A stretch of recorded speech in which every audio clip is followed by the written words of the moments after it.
ဒဏ်ရာပြဿနာနဲ့ပြန်လာနိုင်ခဲ့ပြီဖြစ်တဲ့လက်ချUnited ရဲ့တားတက်သမားလို့တင်စားခေါ်ဝေါ်ခြင်းခံရတဲ့ Manchester United ရဲ့ခံစစ်သူရဲကောင် Lisandro Martinez က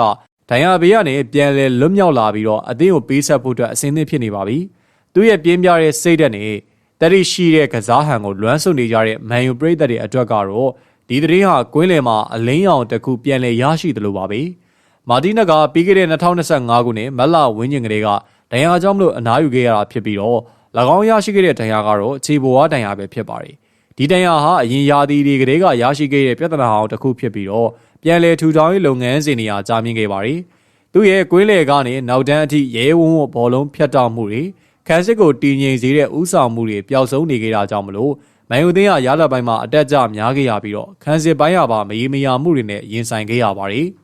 အခုလိုမျိုးဒဏ်ရာဟောင်းကနေအပြေးအဝပြန်လည်သက်သာလာပြီဖြစ်တဲ့အတွက်မာလီနက်ကနေပြအမိုရင်းရဲ့ကစားကွက်ထဲကို၎င်းရဲ့မန်ပါရဲ့စွမ်းရည်တီးကြတဲ့ဘောလုံးပေးပို့မှုနဲ့လေထဲမှာစွန့်စားတဲ့ခန်းစစ်စွမ်းရည်တွေကိုယူဆောင်လာပေးပြီးတော့မန်ယူရဲ့နောက်တန်းကိုတန်တိုင်းတစ်ခုလိုမျိုးပြန်လည်ခိုင်မာအားကောင်းလာစေတော့မှာဖြစ်ပါတယ်။လီဆန်ဒရိုမာတီနက်ကဒဏ်ရာကနေပြန်လာတာကမန်ချက်စတာယူနိုက်တက်အသင်းအတွက်အကျိုးကျေးဇူးများစွာကိုချက်ချင်းဒီပါတက်ရောက်စေမှာဖြစ်ပါတယ်။ပထမဆုံးအနေနဲ့အရေးကြီးဆုံးအကျိုးကျေးဇူးကတော့ခန်းစစ်ပိုင်းတည်ငြိမ်မှုပြန်လည်ရရှိလာခြင်းပါ။မာတီနက်ကခန်းစစ်မှာကြန့်ခိုင်မှုပြင်းထန်တဲ့ထိတွေ့မှုနဲ့ဘောလုံးကိုရဲရဲဝံ့ဝံ့ဖျက်တောက်နိုင်စွမ်းနေကြောင်းမလို့နာမည်ကျော်ပါတယ်။သူရှိနေခြင်းအပြင်ဘိုးခန်းစစ်မှာအားနည်းချက်တွေများပြားနေတဲ့မန်ယူရဲ့နောက်တန်းကိုအကာအကွယ်ပေးပြီးမကွိုင်းအားလိုမျိုးကစားသမားတွေကိုပါပုံမှုတက်တောင့်တက်တာကစားစေနိုင်မှာပါ။ဒိုရီယာချက်အနေနဲ့နေပြအမိုရင်းရဲ့စနစ်အသစ်အတွက်အရေးပါတဲ့ဘောလုံးပေးမှုဘောပလေးရဲ့ ability တွေကိုမြင့်တင်ပေးနိုင်ပါတယ်။မာရီနက်ကနောက်တန်းကနေပြီးတော့တီးကြတဲ့ရှေ့တန်းကိုလောက်ခသွားစေနိုင်တဲ့ဘောလုံးပေးပို့မှုတွေကိုပြုလုပ်နိုင်တဲ့သူပါ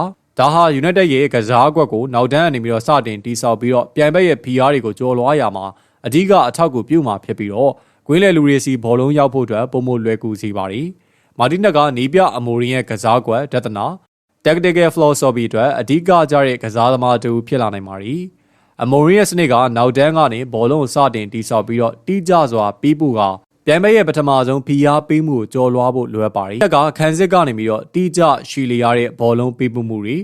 long range passing တွေကိုကောင်းကောင်းလုံနိုင်စွမ်းရှိရသူဖြစ်လို့ဘောလုံးကိုရှေ့တန်းကကစားသမားတွေစီကိုမြင်မြင်ဆန်ဆန်နဲ့အန်ရရှိတဲ့နေရာတွေကိုပို့ဆောင်ပေးနိုင်ပါတယ်။အမိုရင်းရဲ့ကစားကွက်ကိုပုံမထိရောက်စေမှာဖြစ်ပါတယ်။ဒါပြင်သူကဘိုးခန်းစစ်နေရာမှာရောလိုအပ်ရင်ဘေးနောက်ခံလူနေရာမှာပါကစားနေတာကြောင့်မလို့နေပြမိုရင်းကပြိုင်ဘက်အသင်းတွေရဲ့ကစားကွက်လိုက်လူအပြောင်းလေးနဲ့ပုံစံအမျိုးမျိုးဥပမာ3ယောက်တန်းခန်းစစ်ဒါမှမဟုတ်4ယောက်တန်းခန်းစစ်စားရီကိုစမ်းသက်အသုံးပြုနိုင်မှုအတွက်အခွင့်အရေးတွေပို့ပြီးတော့ရလာပါတယ်။ဒါကနီးပြတုံးအနေနဲ့နီးပြွာပိုင်းဆိုင်ရာလိုက်ရောညီထွေမှုကိုတိုးမြင့်ပေးနိုင်ပါတယ်။ဒုတိယအနေနဲ့သူ့ရဲ့ဦးဆောင်မှုနဲ့စိတ်ဓာတ်ကအသင်းကိုကူးစက်နိုင်ခြင်းပါပဲ။မာရီနက်ကကစားကွင်းထဲမှာမန်ပပါနဲ့ပြင်းပြတဲ့စိတ်ဓာတ်နဲ့ကစားလိရှိပြီးဒါကကစားသမားအချင်းချင်းကိုဖိအားပေးတိုက်တွန်းတဲ့တက်ရောက်မှုရှိပါတယ်။မန်ယူသင်းကလက်ရှိအချိန်မှာခြေစွမ်းအတက်ကြရှိနေတဲ့အတွက်မာရီနက်လိုမျိုးစိတ်ဓာတ်ကြမ်းခိုင်တဲ့ကစားသမားတူပြန်လာခြင်းက